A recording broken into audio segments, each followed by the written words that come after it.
is now in session.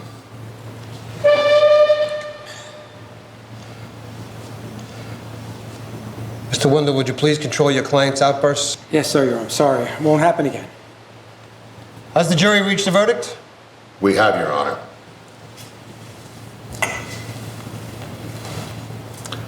Will the defendant please rise and face the jury? In the matter of the Borough of Glory Heights, City of Liberty Township, Freedom County, New York, versus Martin Bellwether, we, the jury, find the defendant guilty of violating Section 43.17, subsection 209.3, paragraph 14, sentence 3, words 11 through 15 of the Freedom County Municipal Code. Your Honor, I would like the jury polled. Guilty. Guilty. Guilty. Guilty. Guilty. Guilty.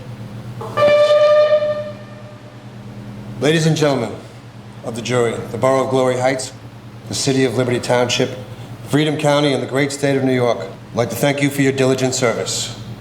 I realize that this trial has dragged on for several long hours and taken up most of your day. And for that, I sincerely apologize.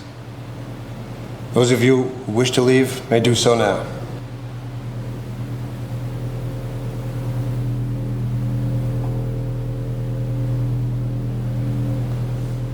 Martin Bellwether. Mr. Wendell, would you please instruct your client to stand when I address him?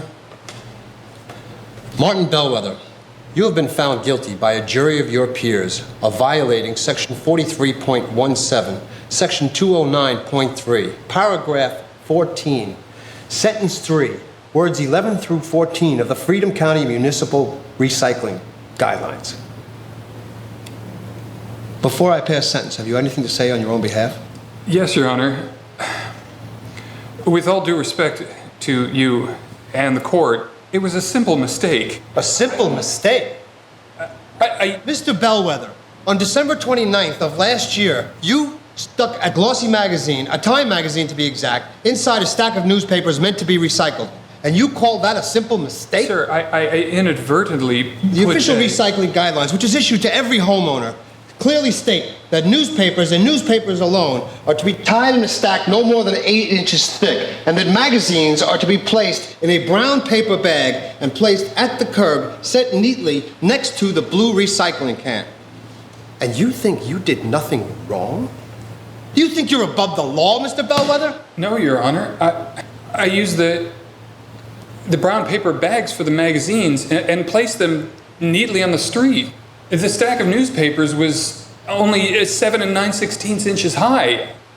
You measured that stack from the edge of the newspapers. The center of the stack measured a full 8 1/4 inches thick. It jammed up the machinery for nearly 6 minutes. The caliper, the digital caliper that It was only because of the added thickness that the workers had to sort through the papers by hand. And that was when they came across the glossy Time magazine. I have your rap sheet right here. Your Honor.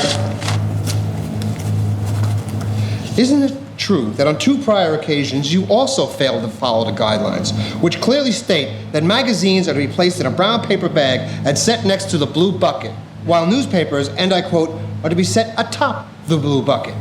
Isn't that correct? Yes, but on both occasions it was raining and the gutter was full of water. And I didn't want the brown paper bag. Don't interrupt me with irrelevancies. All homeowners possess a copy of the recycling guidelines, and yet you chose to ignore it. Do you deny it? No, I do not deny it, but I paid the $1,000 for the first conviction and the $5,000 for the second. I've learned my lesson, and I won't make that mistake again. This time, you hid a glossy magazine inside a stack of newspapers. You could have easily placed it in a brown paper bag, but no, you had to stick it to the man. So confident were you that you didn't bother to remove the address label from the offending magazine. And that was your biggest mistake. And look where it's gotten you. Sir, I merely overlooked the magazine. It was a very thin issue. It came out the week of the week after All States Day when nobody advertises. You're really trying the patience of this court, Mr. Bellwether. Section 43.17, subsection 209.3, paragraph 14, sentence 3 of the Freedom County Municipal Guidelines clearly states that magazines are to be placed in a brown paper bag. I will pay any fine you impose.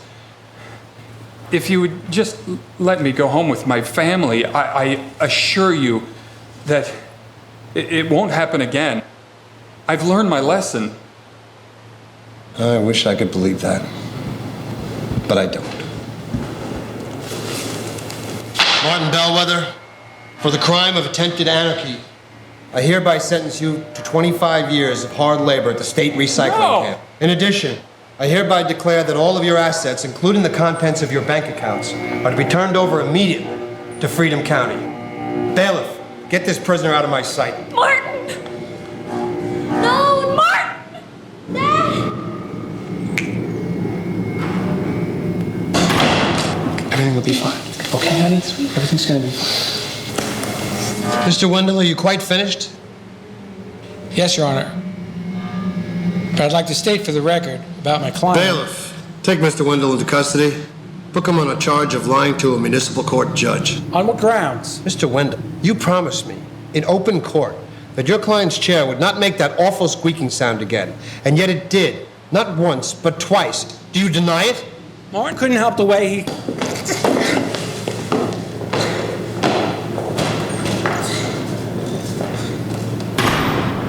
Mrs. Bellwether.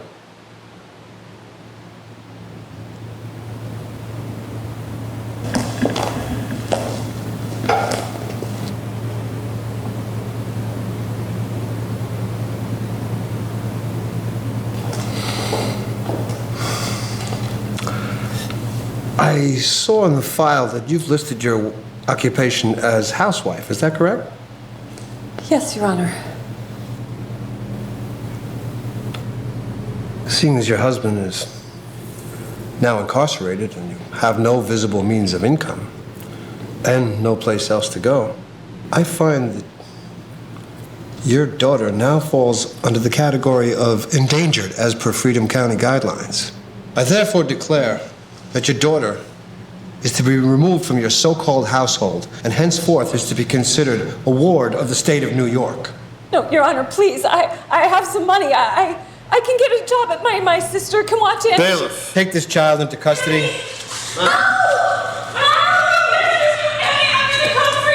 Maybe now you'll think twice about consorting with known criminals like Martin Bellwether. This court is now adjourned.